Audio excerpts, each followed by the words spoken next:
Bonjour, alors je vais vous corriger le 36, page 39. Et donc c'est un bon entraînement à la démonstration, comme on dit, directe. Donc là, il s'agit de démontrer que la somme de deux nombres rationnels est un nombre rationnel.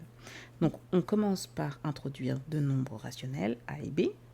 Alors il existe P, Q et P'Q', des entiers, tels qu'ils peuvent s'écrire sous la forme d'une fraction, P sur Q et P' sur Q'.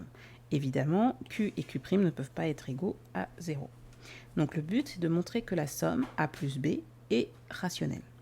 Donc on fait A plus B, on se retrouve avec la somme de ces deux fractions, et cette fois-ci, on va essayer de tout mettre sous le même dénominateur, en faisant P fois Q' plus P' fois Q.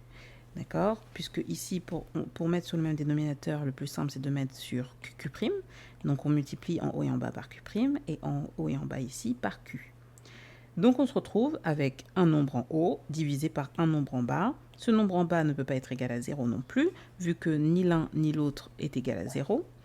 Ainsi, la somme de deux nombres rationnels est bien un nombre rationnel, puisque on se retrouve sur la forme d'une fraction. Et c'est la même chose pour deux nombres décimaux. Là, le but dans la question 3 était de démontrer que le produit de deux nombres décimaux est un nombre décimal.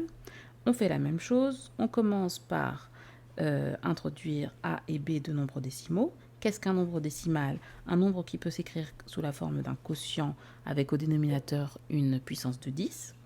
Donc c'est ce qu'on fait. A et B s'écrivent comme P sur 10 puissance n et Q sur 10 puissance m.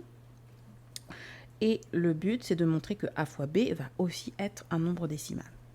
Alors, A fois B, c'est P sur 10 puissance n et fois Q sur 10 puissance m. Comme il s'agit d'une multiplication de quotients, on peut tout simplement multiplier les numérateurs et multiplier les dénominateurs. Donc, on se retrouve à faire P fois Q en haut et 10 puissance n fois 10 puissance m en bas.